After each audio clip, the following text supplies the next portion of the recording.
y concretada con la valiosa colaboración de la Fundación Mar Viva. También agradecemos su colaboración y el aporte para los estudiantes de Ingeniería Industrial. Me contaron aquí que no me escuchan. Perdón. Bueno, en todo caso, le agradecemos muchísimo entonces su aporte para los estudiantes de Ingeniería Industrial y el acompañamiento que nos está dando.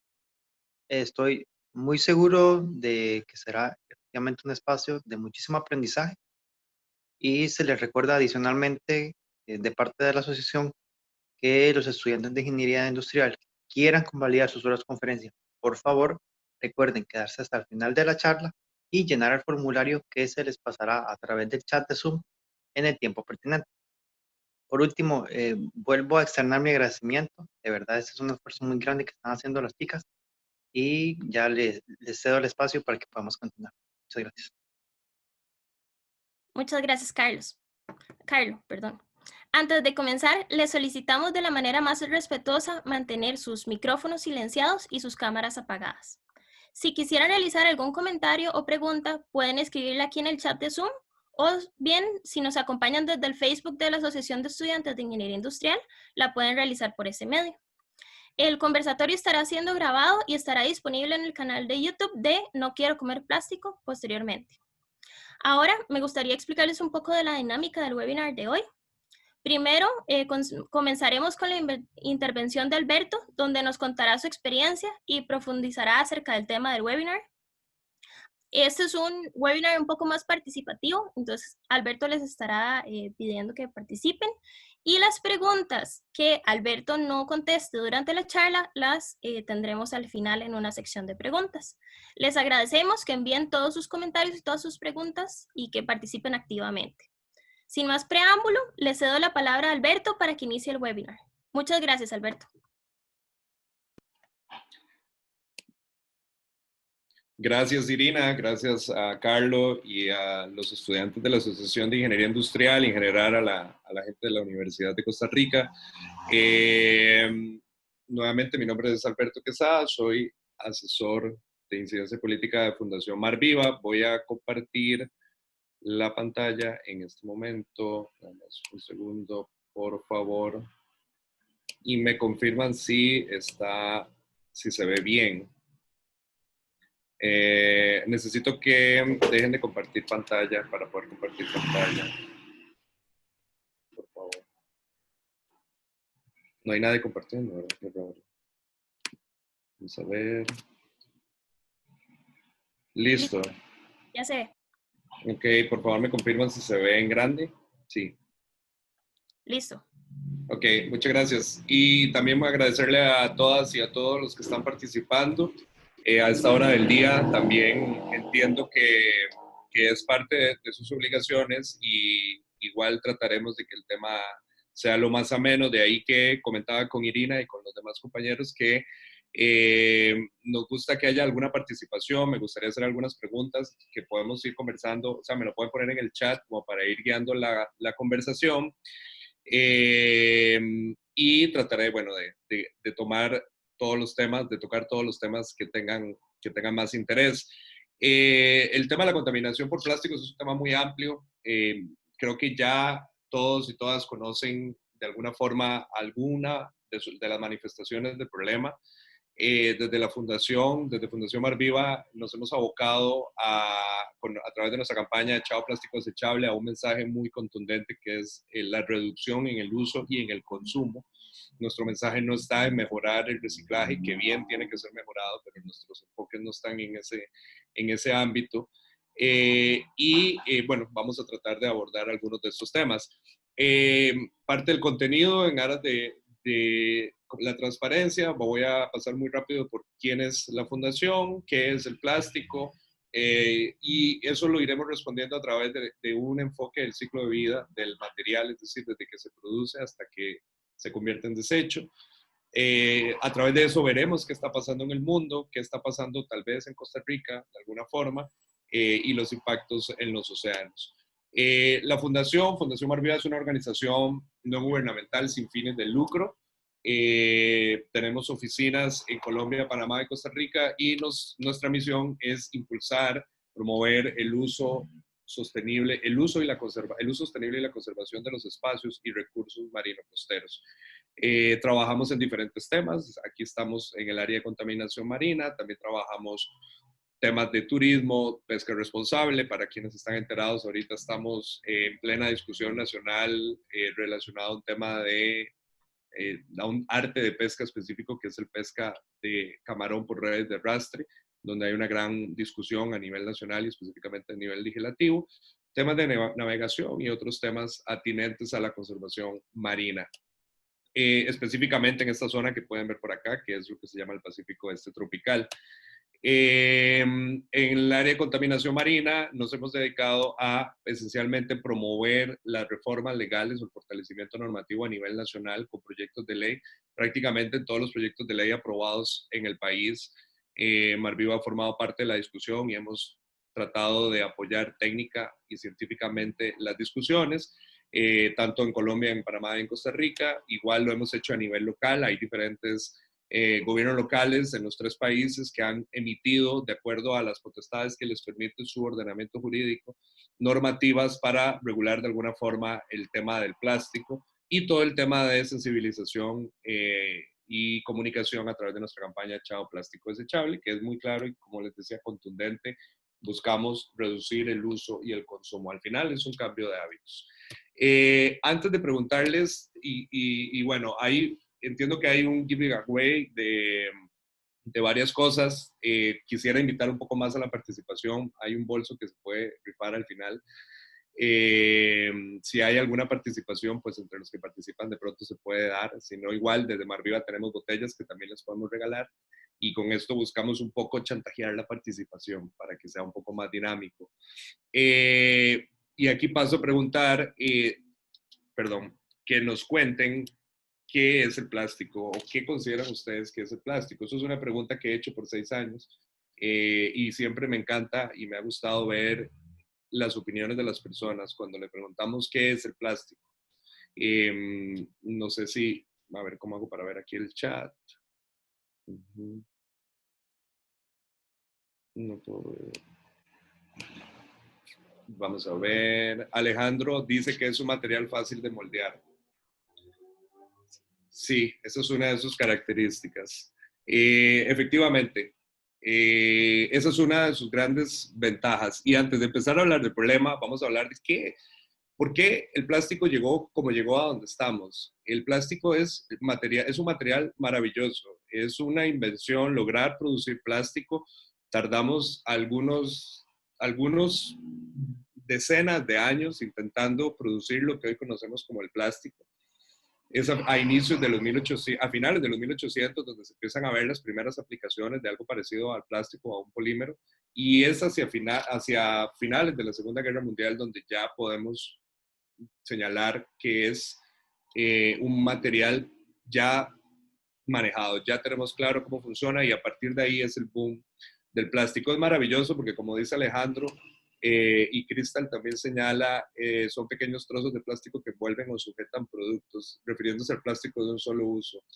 Sí, gracias a los dos, a Alejandra y a Crystal, perdón. El plástico tiene 3 características fundamentales: fácil de moldear, sumamente económico. Es básicamente un derivado de la industria petroquímica, no necesariamente un derivado del crudo o el petróleo, pero sí de la industria, principalmente de los gases.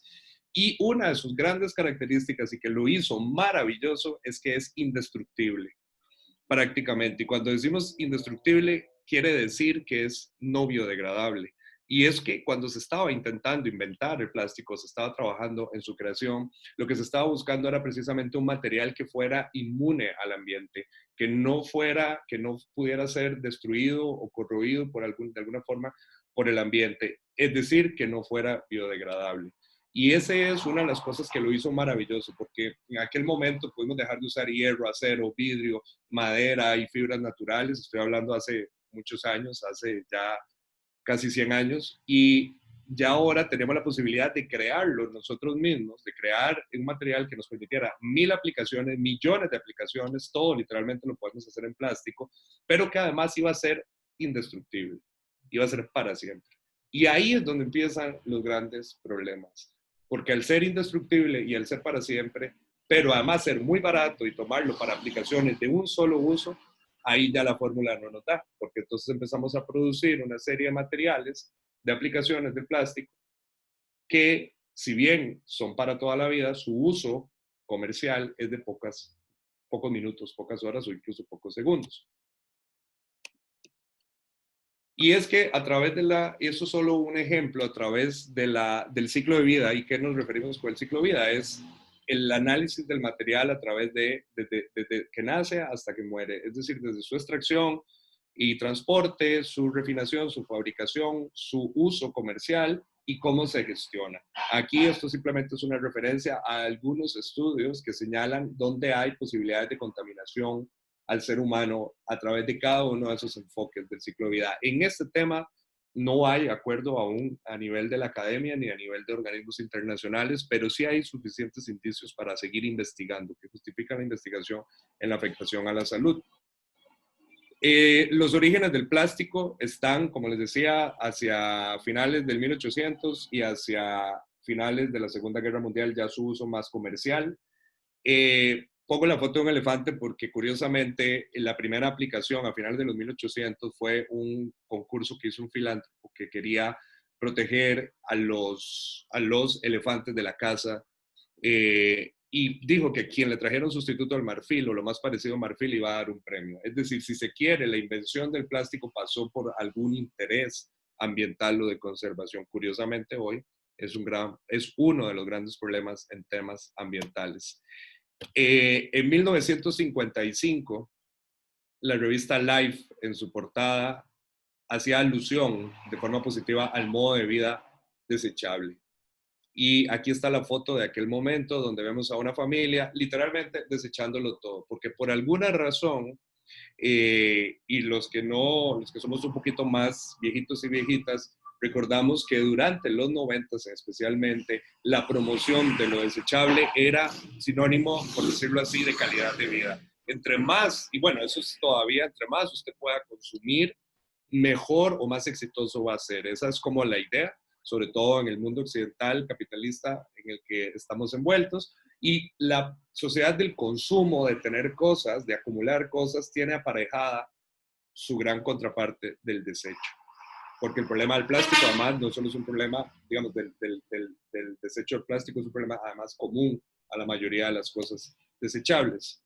¿Cómo se produce el plástico? Bueno, esencialmente, el boom del plástico en los últimos años es producto de una tecnología muy específica para la producción. Esa pregunta de Sofía vamos a responderla más adelante. Y vamos a hablar también de economía circular, porque ahí hay mucho que decir y como que aclarar en el tema de la economía circular. Bueno, ¿cómo se produce el plástico? A través del fracking, esencialmente. Y ustedes, ingenieros e ingenieras, creo que tienen muy claro cómo funciona la ruptura hidráulica. La idea no es entrar en el detalle ahora, pero es una forma de extracción del crudo que libera muchos más gases que las formas tradicionales. Y esos gases son maravillosos a través de un proceso de polimerización para producir plástico.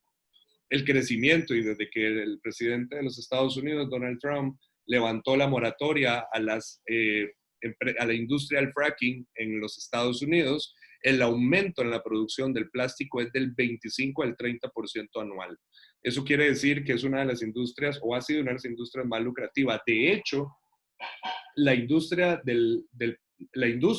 petroquímica tiene esencialmente sus ganancias en su ala o digamos en su cara de materiales plásticos y en los subsidios que tiene de los estados.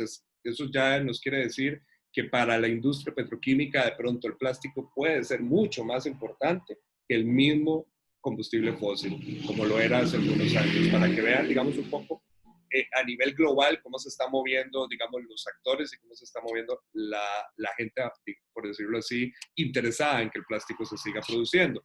El plástico es un químico y es un químico que además produce químicos. Y esto es importante porque si bien vamos a llegar a hablar de contaminación marina, creo que todo el mundo ya ha visto una tortuga con una pajilla, todo el mundo sabe que las especies marinas están siendo afectadas por los desechos plásticos. Creo que todos y todas hemos tenido la experiencia de recoger algún tipo de plástico desde en la costa o en la playa cuando vamos de paseo. O sea, con solo fijarse un ratito en la playa, ahí vamos a encontrar cientos de pedacitos de plástico hasta los más grandes, dependiendo de las playas a las que vayamos. Pero lo cierto es que el plástico es un material químico, solo que no lo vemos en gas y no lo vemos líquido, lo vemos sólido, pero es un químico y como químico debemos abordarlo. La producción del plástico genera diferentes gases que son tóxicos para el ser humano. Por ejemplo, el estireno como tal es un gas tóxico para el ser humano y es la base para hacer el poliestireno expandido, que es el plástico más común en el mundo para el empaque, uno de los plásticos más comunes en el mundo para el empaque de alimentos. Y es un plástico difícilmente reciclable, por no decir imposible, porque solo se puede reciclar si viene completamente limpio, esencialmente de materia orgánica. Y si lo usamos para echar ahí el arroz o los macarrones, listo, ya no es reciclable. Y la mayoría es para ese uso. A nivel de consumo, sabemos que existen dos tipos de plásticos. Tal vez en este espacio con ingenieros e ingenieros industriales no es necesario entrar en esta parte, pero sí en esta parte.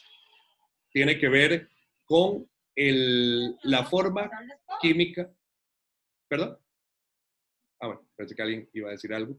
Tenemos una manifestación de la fórmula química del plástico. Y como podemos ver, la cadena más grande, la del centro, es la del PET. Así es como se ve, digamos, la composición química de la mayoría de las botellas para gaseosas y agua en el mundo.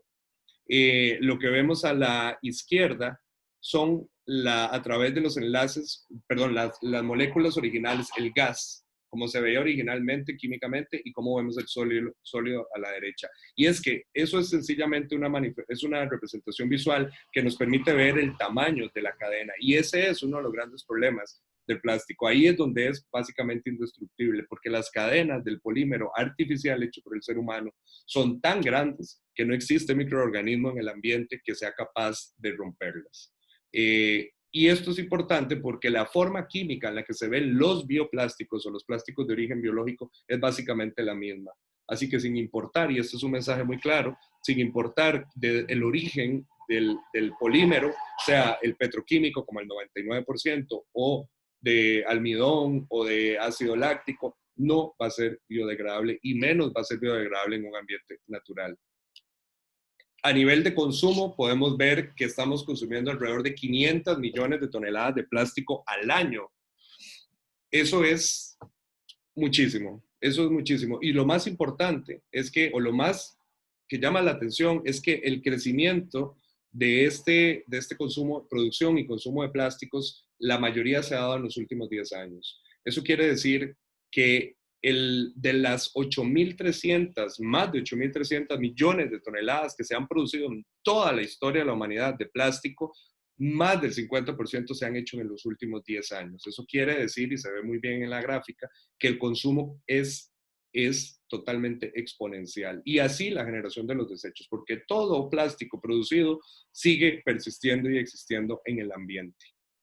Y también es interesante ver, si podemos ver las dos primeras, empaquetados y artículos de consumo y textiles, básicamente el 50% de todos los plásticos que consumimos los seres humanos es de uso desechable o de un solo uso.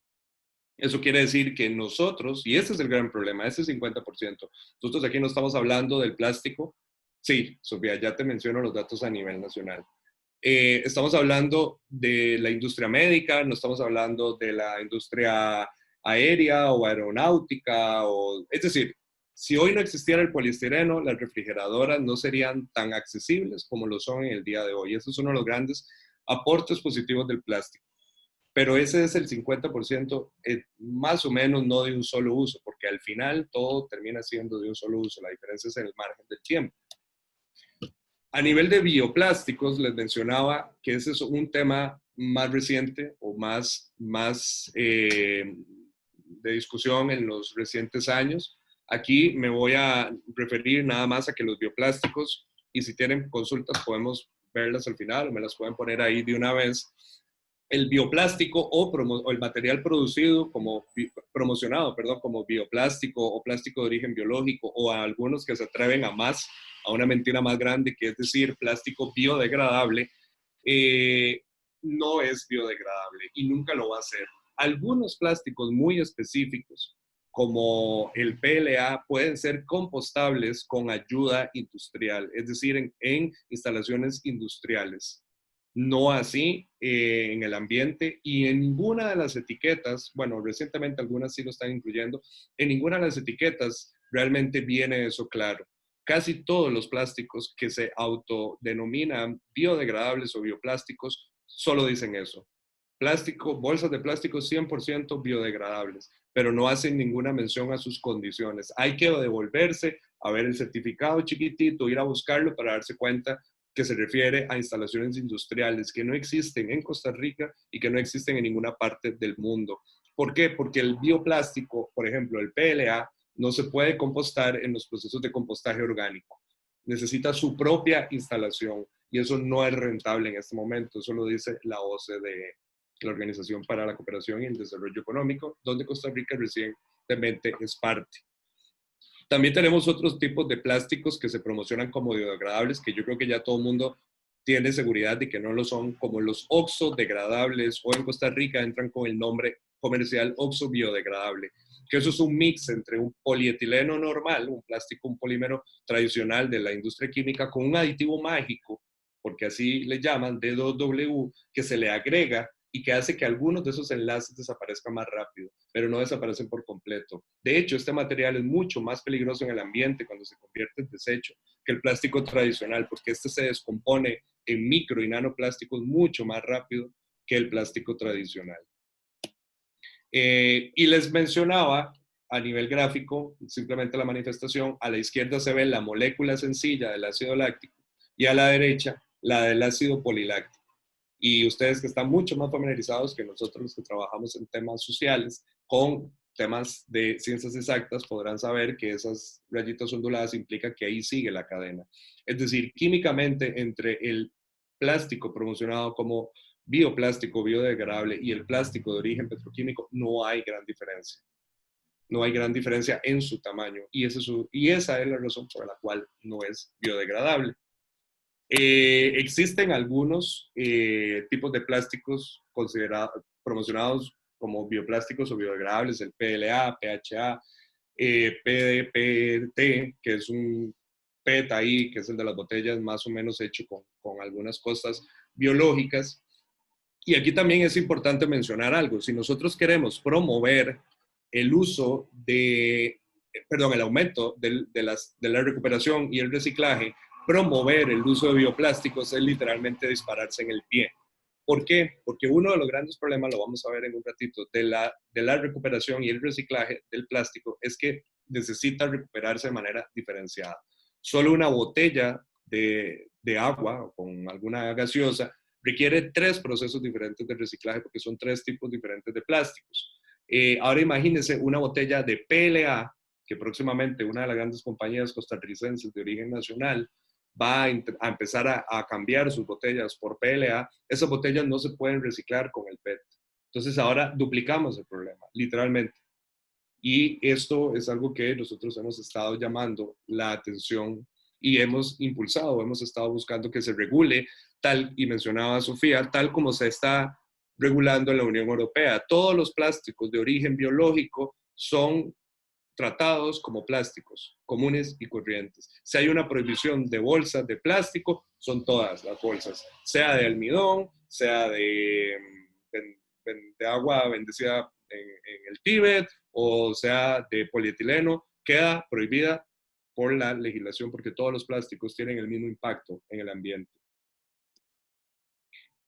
Además, bueno, hay recientes, ya aquí estamos hablando en toda la parte del consumo, hay investigaciones recientes que confirman que los plásticos no son totalmente inocuos, sino que hay un traspaso del material a lo que contiene. De ahí que todos los estudios sobre agua embotellada y agua de grifo, además, confirman que todas las tuberías, la mayoría son de un tipo de plástico que se llama PVC. confirman que tienen presencia de plásticos. Además, los empaques de comida y otros. Y también no solo hay no solo hay un tránsito de partículas plásticas, sino que también hay un tránsito de los aditivos químicos que contienen esas partículas plásticas. Y eso es un tema que en casi ninguna parte del mundo se está tocando. En la Unión Europea, que tiene regulación muy importante en tema de químicos, sí se está sumando el plástico y se está entendiendo que es un químico más. De ahí que hay discusiones en diferentes tratados internacionales, como el de Rotterdam o Estocolmo, que tiene que ver con la regulación de plástico, de químicos, y están contemplando la regulación hacia plásticos. Y aquí es donde quería mencionar, y lo voy a mencionar nada más superficialmente, el tema de los aditivos químicos. Y lo voy a hacer de forma de pregunta retórica, pero si alguien quiere responder, adelante. ¿Qué aditivos químicos tienen los plásticos que utilizamos usualmente? Los conocemos, sabemos la cantidad de aditivos químicos. La mayoría de los aditivos químicos, y esto lo menciona Naciones Unidas, que contienen los plásticos, que se han podido descubrir en los plásticos, porque es a través de estudios, no porque la industria del plástico lo revela, son tóxicos para el ser humano. Y están presentes en plásticos y ni siquiera nos lo dicen. La mayoría de retardantes de llama, el bifenol A, que es una cosa que, digamos, lo hace, es un tipo de aditivo que lo hace más duro, más rígido, es altamente tóxico para el ser humano. Y de hecho, en diferentes estudios se comprueba que el ser humano tiene bifenol A. Y tiene también, bueno, y eso ya está más que sabido, estamos consumiendo hasta 4.000 partículas de plástico al año. Es decir, ya el plástico es parte de nuestra dieta. Esta presentación yo se la voy a compartir, todo esto lo pueden ver, está puesto en una tabla con ese fin, para que ustedes puedan profundizar más en el tema o podemos conversarlo después. Al final, el fin del ciclo de la vida, que es la parte que mejor conocemos del problema, y es cuando se convierte en desecho. Y eso que ustedes ven a la izquierda es como se ve el reciclaje del plástico. El reciclaje del plástico es un tema de derechos humanos, es un tema de seguridad, es un tema de salud, es muchos temas al mismo tiempo. Y es una gran mentira que hoy ya, por dicha, lo podemos decir con total seguridad. Hace 6 años teníamos que ser un poco más prudentes. Es una gran mentira que estemos reciclando el plástico. Lo que estábamos haciendo era acumulándolo y exportándolo a países muy pobres del sudeste asiático y a China. Y a partir del 1 de enero del 2018, cuando China dijo, yo no recibo mal la basura plástica, principalmente en los países desarrollados, ahí fue donde el problema empezó a salir a la luz. Porque de los 8.300 millones de toneladas de plástico que hemos producido, el 91% no se ha reciclado. Entonces, me pregunto, ¿por qué seguimos, o nos preguntamos, por qué seguimos impulsando un esquema de economía circular, por ejemplo, que se basa esencialmente en lograr cerrar el círculo, cuando sabemos que el plástico, por su forma de ser, es difícilmente reciclable? Porque además hay que recordar algo, el plástico reciclado compite con el plástico que viene, digamos, virgen de la producción del petróleo, que es básicamente gratis. Compite con un producto que es esencialmente gratis, muy barato. En cambio, el reciclaje del plástico sí cuesta dinero. Sobre todo una cadena de comercialización grandísima porque todo se tiene que exportar. ¿Alguno sabe cuánto plástico se recicla o qué porcentaje del plástico se recicla? No se recupera, se recicla en Costa Rica. Puede ponerlo por ahí. Yo voy a seguir hablando, ahora lo vamos a ver. Si alguno me cuenta cuánto plástico se recicla en el país. ¿Y cuál es el resultado? Porque nunca realmente hemos reciclado, y esa es una de las grandes mentiras que nos hemos creído, que el plástico sea reciclado. ¿Cuál es el resultado? 8 millones de toneladas de desechos plásticos llegan todos los años a los océanos, de 8 a 12. La huella, eso es lo equivalente a un camión de basura cada minuto. En el rato que llevamos acá hablando, ya han llegado más o menos 50 camiones. Cada camión tiene más o menos de 9 a 11 toneladas, o le caben de 9 a 11 toneladas. Y si no hacemos nada diferente, este dato es del 2016, decía que si no hacíamos nada diferente para el 2050 van a ser 4 camiones y que para ese momento vamos a tener más plástico que peces en los mares a nivel de volumen. Y no hemos hecho nada.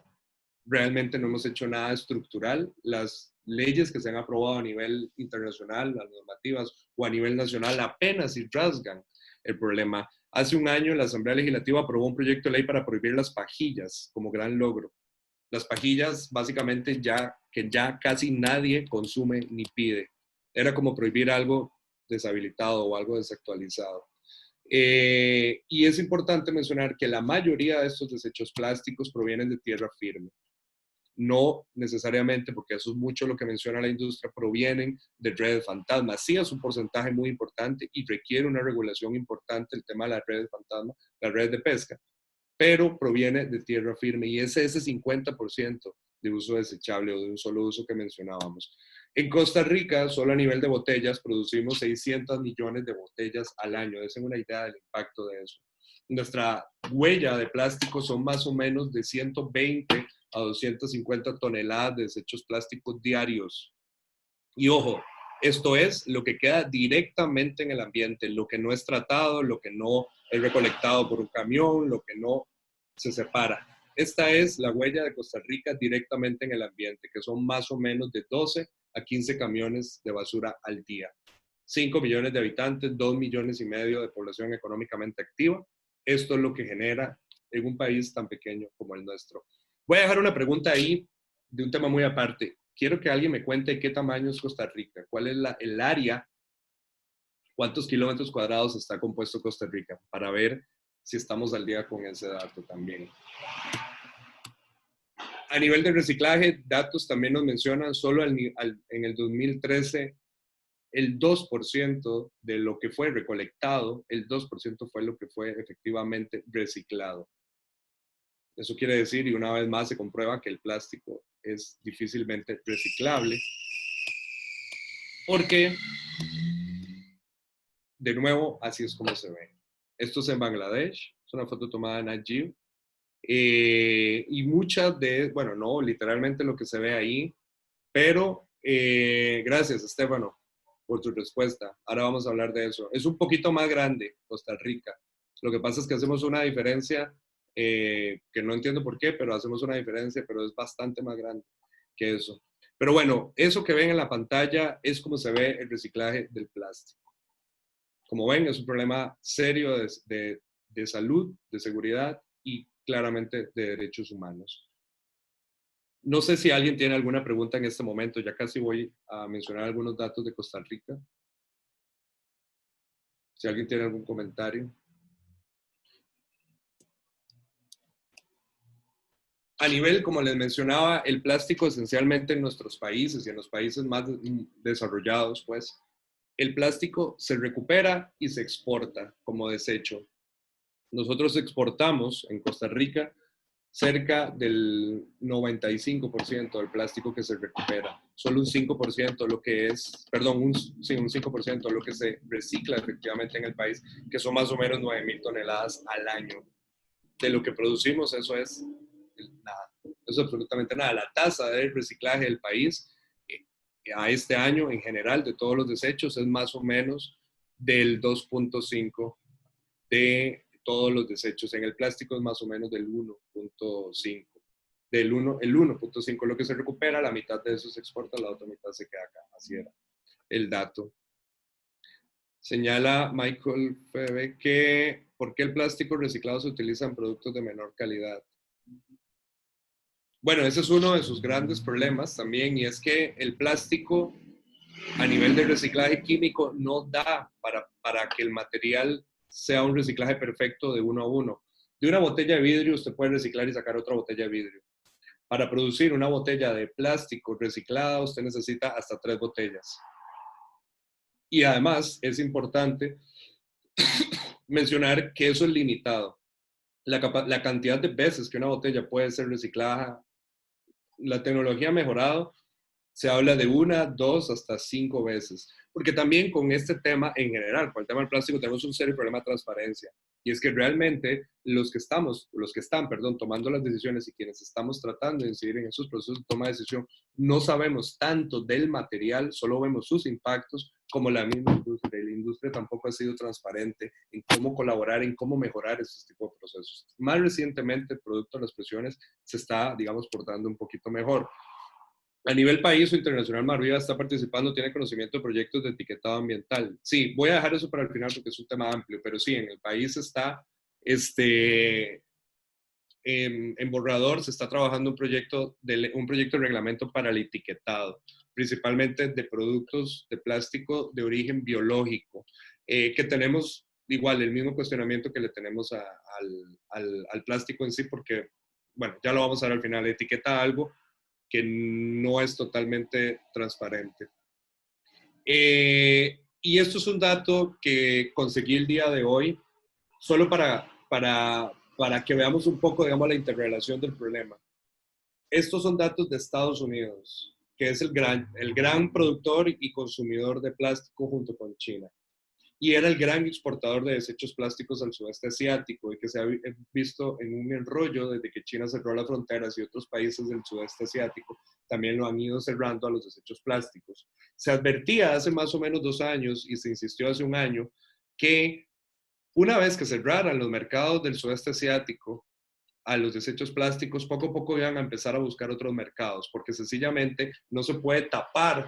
Si estamos produciendo y consumiendo plásticos por montones, no podemos tapar el final, porque si no nos va a generar un problema y se va a ver. Y necesitamos, digo yo, la industria y quienes producen y consumen, que no se vea ese problema.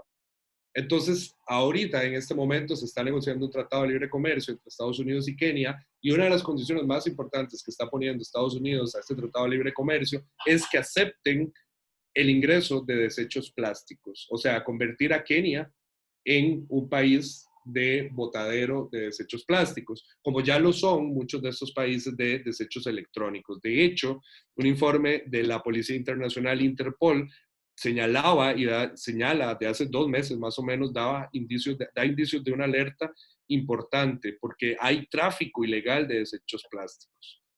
De hecho, en este tema, a partir de enero del otro año, entran en vigor normas internacionales que van a empezar a regular el transporte de los desechos plásticos para que vean a dónde está llegando el problema.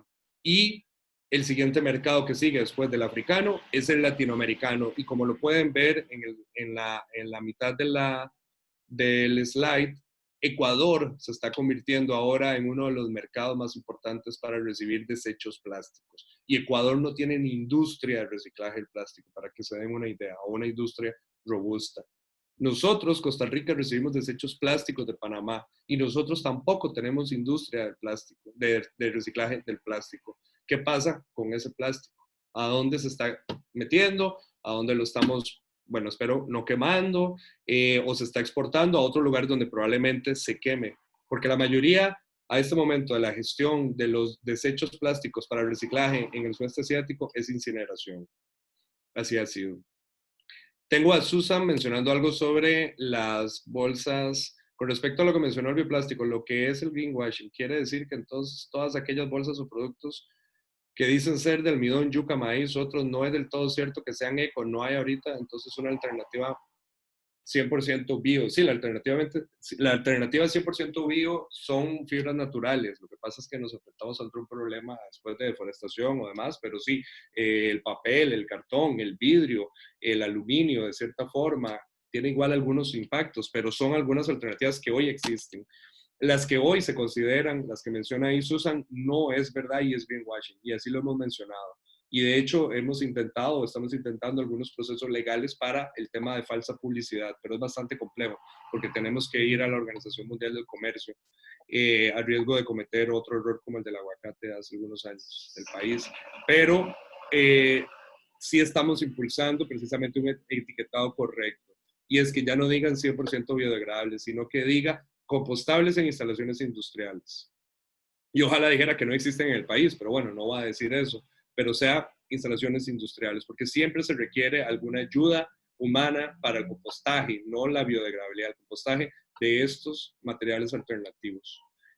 Hagan la prueba, pongan la bolsa de almidón, de yuca, infinidad de formas en que la etiquetan, póngala en una compostera en su casa, póngala en una tierra, póngala en el jardín, a ver qué pasa. El tiempo que sea, póngale el tiempo que ahí se menciona, que son a veces 72 semanas, a veces 24 semanas, y no va a pasar nada, se los aseguro. De hecho, y ya voy con la pregunta de Daniel, de hecho, un estudio del CIPRONA, el Centro de Investigación para Productos Naturales de la Universidad de Costa Rica, que colaboró con nosotros en temas de analizar precisamente cómo se comportaban algunos bioplásticos en el país después de un año de investigación, concluyó que no hay, pero ni un indicio de biodegradabilidad o compostabilidad. De hecho, el PLA, que es uno de los bioplásticos más famosos, al año, en lugar de su masa desaparecer, más bien aumentaba. Este estudio está por publicarse en un paper científico, estamos a la espera de eso, esperamos que a final de año ya esté y vamos a poder compartirle ya los resultados y la metodología y todo con gran detalle. Hay estudios que contrasten la inversión en reciclaje a nivel nacional, regional o mundial versus el impacto que tenga en materia ambiental, es decir, una evaluación de impacto de las políticas o programas de reciclaje. No, a ese nivel así detallado como, o amplio y detallado como lo menciona Daniel, no. Hay algunos estudios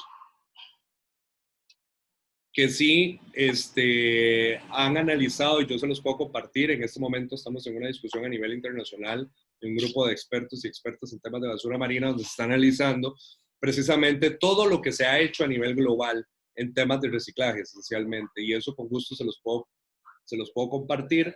La inversión ha sido considerable, no solo una inversión en infraestructura, sino también una inversión en relaciones públicas, porque la industria tenía muy claro que reciclar el plástico era muy difícil, y aún así, desde los 80s, finales de los 70s e inicios de los 80s, promovió su reciclaje como la solución a un problema que ya se estaba empezando a manifestar en aquel momento. A sabiendas, porque hay pruebas documentadas de que la industria sabía desde los 60s, desde los 50s, que el plástico era difícilmente reciclado. O sea, se invertía para un poco lavar ahí la imagen y decir que era posible. Es más, el logo del triángulo y el bichito ahí tirando es un logo esencialmente publicitario, no es un logo, fue inventado por la misma industria. No recuerdo ahorita cuál fue la empresa que lo inventó, pero es marketing puro y sencillo.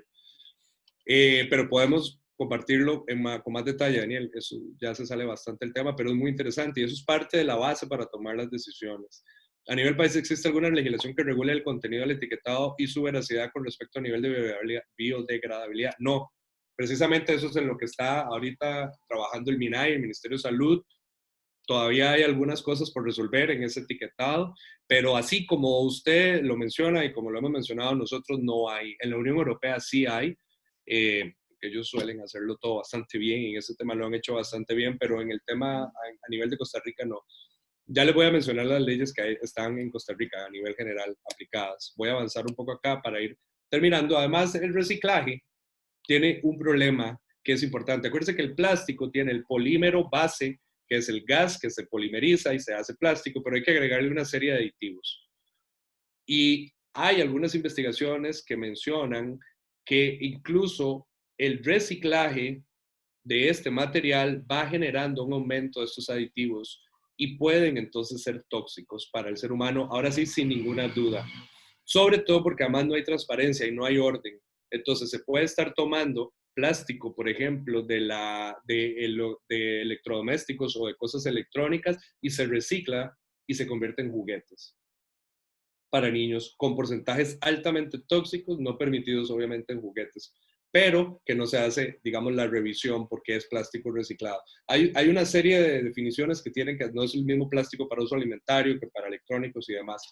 Existen más de 30,000 tipos de plásticos diferentes. El tema es muy complejo y cada uno básicamente va a necesitar su propia cadena de reciclaje, si así, digamos, quisiéramos que ese fuera el único camino, la única solución.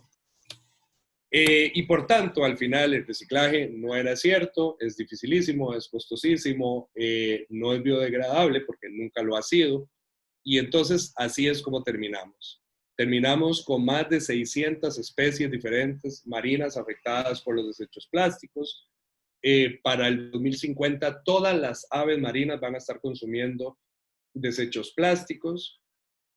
Y esto considerando que la tasa de crecimiento se mantenía constante. Yo pensaría que esto va a ser antes, porque la tasa de crecimiento del consumo es exponencial. Hemos encontrado partículas plásticas en las heces de humanos, hemos encontrado partículas plásticas en las sales comunes de mesa. Las tortugas confunden las bolsas con su alimento, se atragantan. Muchas aves mueren de inanición, mueren de hambre porque tienen su estómago lleno de plástico. Y prácticamente todo estudio que se haga sobre presencia e impacto de microplásticos en tipos de peces va a resultar con, o sea, va a encontrar microplásticos en los tractos sanguíneos y en los músculos. Aquí estamos por empezar, probablemente el otro año, un estudio acá. Los diferentes estudios que ha hecho la Universidad de Costa Rica, pequeños, ya también dan indicios que aquí está pasando lo mismo en el país. Todos los estudios se hicieron en sardinas, se hicieron en otras especies. Están, creo que en corvina recientemente, se están comprobando la presencia de plásticos, de microplásticos en las especies, ya incluso el consumo directo por el ser humano.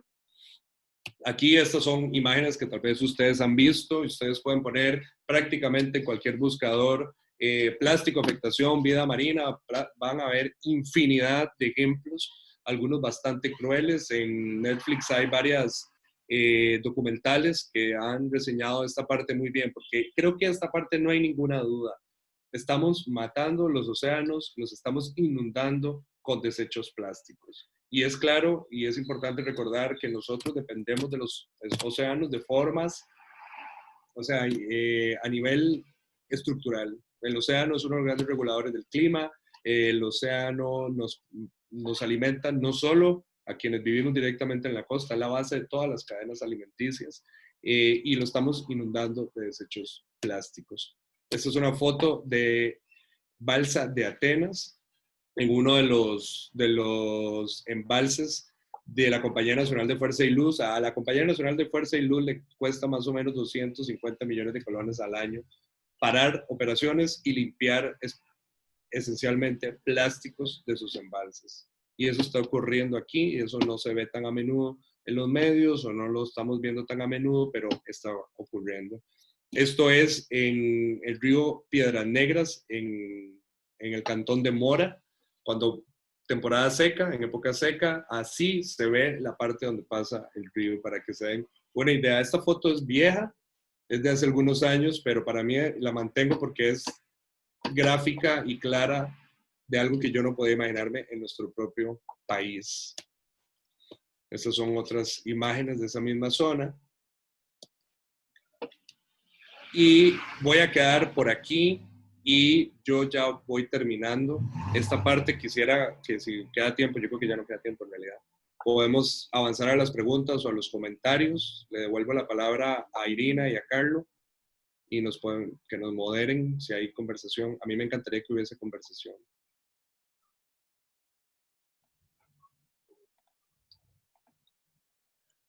Un segundo. Excelente. Con respecto a las preguntas, varias las has abarcado durante el webinar, entonces las que tenemos que no has contestado son las siguientes.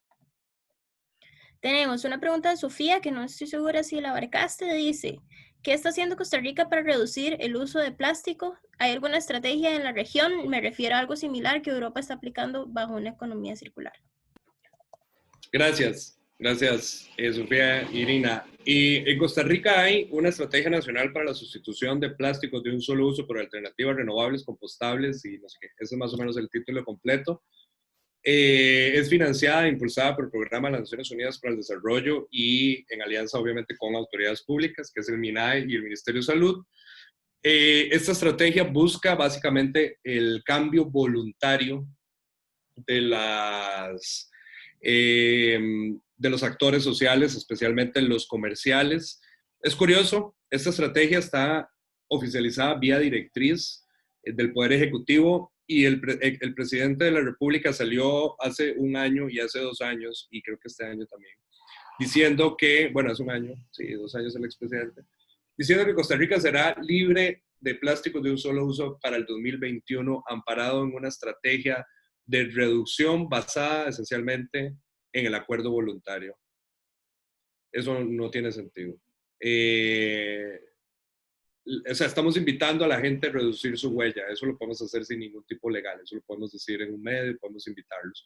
Tenemos 3 leyes en temas de plásticos. Una prohíbe pajillas, otra prohíbe bolsas y la otra prohíbe el estereofón o el poliestireno expandido para uso de empaque alimentario o empaque de un solo uso. Solo la del estereofón tiene algún impacto porque es clara, es directa, prohíbe y esa estaría entrando en vigor pronto. Tanto la de bolsas como la de pajillas en realidad son 2 leyes que no tienen un impacto mayor. Ambas quedan abiertas a la posibilidad de sustituir con plásticos biodegradables, así viene redactado en la norma. Eso quiere decir que los vamos a sustituir un problema por otro. La Unión Europea y la mayoría de los países que han implementado este tipo de normas no lo han hecho como lo hicimos nosotros lo hicimos mal. La verdad es que no hay otra forma de mencionarlo. Estrategias como la Unión Europea no tenemos jamás. Eso es todo lo que está haciendo el país. Algunos gobiernos locales están haciendo iniciativas o están implementando iniciativas. Nicoya, a nivel de comunidades como Nosara, la Municipalidad de San José ha hecho algunos esfuerzos importantes, hay un compromiso importante del alcalde, pero bueno, hay que recordar que los gobiernos locales en el país no tienen tantas posibilidades o tanta capacidad, digamos, margen de acción como lo tiene el gobierno nacional. Y lo cierto es que, si bien a nivel de mensaje, bueno, y tenemos una directriz que prohíbe, tenemos 2 directrices más que prohíben al sector público, aparte del sector público, la compra de plásticos de un solo uso, en sus inventarios, y la que entra en vigor a partir del otro año, que es la prohibición de la entrada, consumo y uso de plásticos de un solo uso en los parques, bueno, en áreas silvestres protegidas en general. Algo que, bueno, se pudo haber hecho hace 1000 años, no era necesario tampoco anunciarlo con bombos y platillos ahora. Ahí está más o menos. Si quieren detalles, que les pase los números de las normas, de las directrices o que se los comparta con mucho gusto. Si ustedes quieren analizarlo y no creerme, los invito a que formen su propio criterio. Irina, te vuelvo la palabra. Pregunta Adriana, a nivel país, que era la que dijiste que ibas a comentar al final, a nivel país o internacional, Marviva está participando o tiene conocimiento de proyectos de etiquetado ambiental. A nivel internacional, es parte de las cosas que se están discutiendo en el seno de las Naciones Unidas, el tema del etiquetado, y estamos participando. Ahí todavía no hay, los procesos internacionales son mucho más lentos. Vamos a tener tal vez alguna definición en febrero del próximo año si se logra llevar a cabo la Asamblea de las Naciones Unidas para el Medio Ambiente, que está en veremos por el tema de la pandemia. Y a nivel nacional, como les mencionaba, hay un borrador que se llama Etiquetado RCM, que lo que busca o lo que va a buscar es etiquetar los productos como renovables, compostables en ambiente marino. Eso de compostable en ambiente marino es absurdo, es un sinsentido, pero aún así el Estado va a oficializar probablemente una norma que va a permitir a algunos productores certificarse como con plástico compostable en ambiente marino. No tengo la menor idea de cómo van a hacer eso. Claro, el certificado que tienen, el estándar que tienen es un experimento, digámoslo así, o es una prueba que se hace en un laboratorio, se coloca alguna especie de ecosistema marino creado artificial en función a ese material. Pero la vida real, el espacio inmenso marino, no va a funcionar como esa prueba que se hace, o ese ensayo, perdón, que se hace en el laboratorio. Entonces sí, es bastante cuestionable, pero hay que ver cómo va a salir oficializado. Eso todavía no está oficializado, así que en este momento no existe normativa para el etiquetado. Y les mencionaba que es un problema porque el 100% del plástico promocionado como bioplástico es importado. Entonces, regular el etiquetado pasa por una regulación de la Organización Mundial del Comercio. Costa Rica no puede inventarse, digamos, trabas al comercio que no sean no arancelarias. Es decir, no se pueden crear impuestos si hay un tratado de libre comercio, un tratado multilateral que digamos, ya establezca las reglas de juego, pero tampoco el país se puede ir, o voy a hablar ya a esta hora, se puede mandar a decir, bueno, no voy a poner impuestos, pero voy a poner una regulación que les va a costar más, que es un etiquetado muy específico. Yo tengo que ir y llevarlo a la Organización Mundial del Comercio para poder hacer eso. Porque si no pasa lo que pasó hace algunos años, no sé si recuerda, cuando Costa Rica decidió sencillamente, por problemas sanitarios, dejar de importar aguacate de México. Y perdimos prácticamente una demanda y fuimos sancionados con la Organización Mundial del Comercio.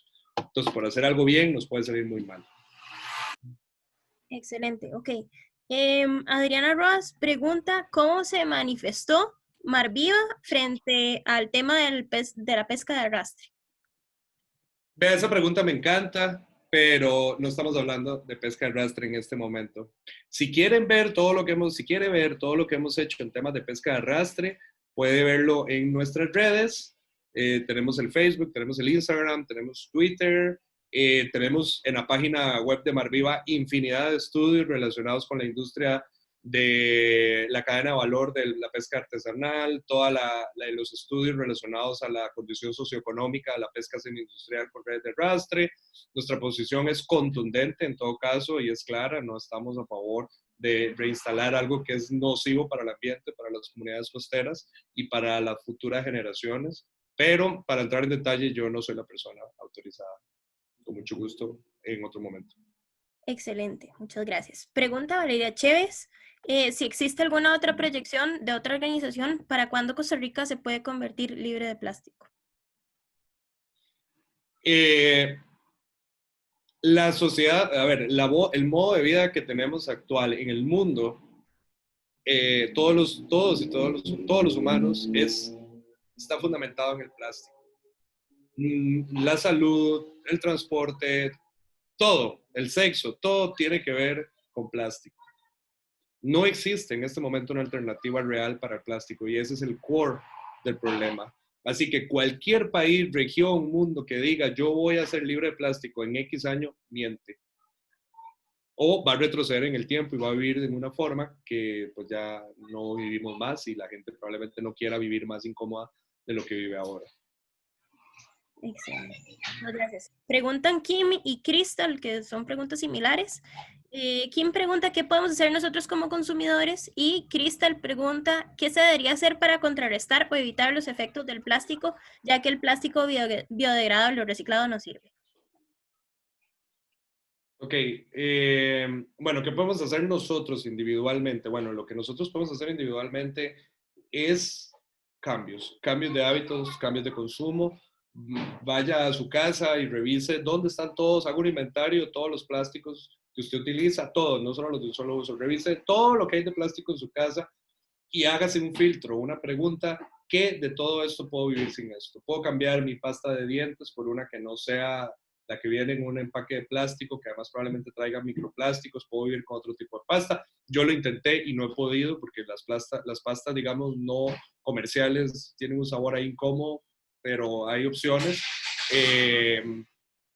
Puedo vivir sin rasuradora desechable, puedo vivir sin las bolsas en el basurero y utilizar otro tipo de bolsas, como por ejemplo las que vienen las papas u otras. Pase por ese filtro y usted va a ver que puede reducir considerablemente su huella del plástico.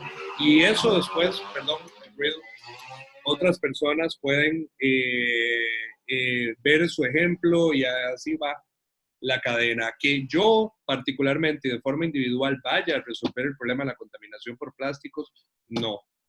Esa es una charla relativamente pesimista. El problema del plástico es un problema estructural. Está en la base de la forma en la que hacemos todo. Pero las manifestaciones de cambio que presente cada persona son importantes para invitar a los grandes para que hagan cambios. Si no estuviéramos hablando lo que hemos hablado durante todos estos años y si los consumidores poco a poco no estuvieran haciendo cambios en sus hábitos de consumo uno a uno, hoy las industrias no estarían ofreciendo alternativas como Colgate, que ofrece un cepillo ahora de bambú. ¿Por qué no lo ofreció antes? Ahí está el poder de uno, el poder del consumidor es importante. Concretamente, si quieren que conversemos sobre casos concretos, podemos tener un conversatorio, ya no una charla, y nos podemos reunir para hablar de cómo dejar. Yo intenté tener una compostera, funcionó, después ya no funcionó muy bien. Hay 1000 formas de cosas que se pueden hacer, más en tiempos de pandemia, que hay más cosas, más tiempo. Yo tengo una lombricompostera, pregúntale a mi mamá cuánto le gusta tener 1 kilo de lombrices en la casa. Ok, perfecto. Y la última pregunta sería de Javier Mendibur, si existe algún tipo de tecnología o filtro para los microplásticos generados por el lavado de ropa en el país. Sí, sí existe, pero no la tengo a mano. Yo tengo por ahí el correo, es como una bolsa. Existen 2 opciones, que es una bolsa y bueno, también hay un tipo de jabón diferente, pero, o sea, básicamente hay como algunas personas, en algún momento mi mamá, creo que usaba en su casa como una malla donde se mete la ropa y después se pone en la lavadora. Eso filtra de alguna forma las fibras plásticas de la ropa, que es esencialmente de plástico. Pero sí existe, podemos buscarla y está disponible en el país, porque esto además es una historia muy... Ahí, ¿me están viendo? Sí. Perdón, sí, adelante. Eh, me lo conocí es un señor que los importa. Lo conocí en el automercado un día casualmente viendo alternativas al plástico y por ahí tengo la información y con mucho gusto se las voy a repear. Excelente, muchísimas gracias. Vamos a hacer la rifa rápidamente de quién es el ganador del premio y sería Cristal Cubero. Cristal, nos envías un mensaje al chat, porfa, con tu número de teléfono para contactarte. ¿Está bien? Excelente. Muchas gracias. Ok, muchísimas gracias Alberto por compartir tu experiencia y tu conocimiento con nosotros. Esperamos que todos hayan podido aprovechar el espacio. Ha sido un honor tenerte por acá y queremos darte nuestro más grande agradecimiento por compartir con nosotros. Ya para finalizar, desde Fundación Mar Viva, No Quiero Comer Plástico, la Asociación de Estudiantes de Ingeniería Industrial, queremos agradecerles nuevamente por acompañarnos en esta actividad en la cual podemos ejercer nuestra acción climática a través del conocimiento, que es el primer paso para cualquier cambio. Además, les recordamos a los estudiantes de Ingeniería Industrial que deben completar el formulario que se les está compartiendo vía chat. Les cedo una última vez la palabra a Alberto para que dé unas palabras finales. Gracias, Irina, gracias a Carlos y a y a todas las organizadoras de este evento. El espacio para nosotros es maravilloso poder compartir con la mayor cantidad de gente que se pueda. Agradecerles también a quienes estuvieron conectados. Espero que haya sido bastante ameno, entendiendo que están aquí también cumpliendo sus obligaciones. Mis datos quedan por ahí. Por favor, adelante, me pueden buscar en redes, me pueden buscar con un correo si quieren conversar más sobre el tema. Es un problema sin solución y a través de la conversación es que podemos tal vez llegarle a algo. Y ustedes como ingenieros e ingenieras, de verdad que tienen la antorcha en su mano para llegarle a algo cercano a la solución. Muchas gracias, de verdad. Muchísimas gracias, Alberto. También quiero recordarles que, bueno, los que no tuvieron chance de ganarse algo en este giveaway, estamos teniendo uno en la página de No Quiero Comer Plástico. Ingresen al Instagram y ahí podrán ver los pasos para participar.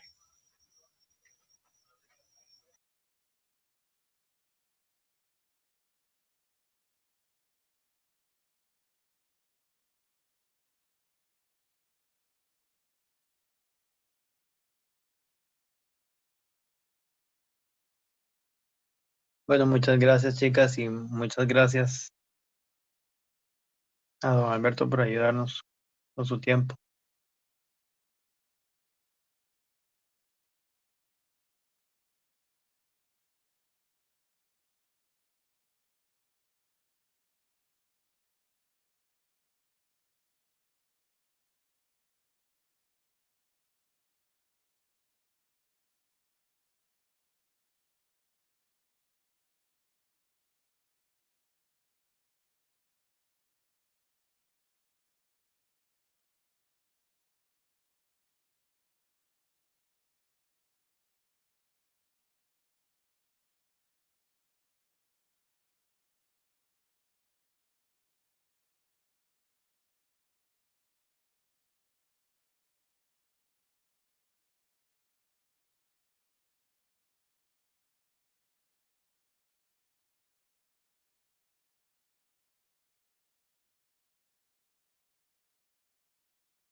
¿Pueden detener la grabación, por favor?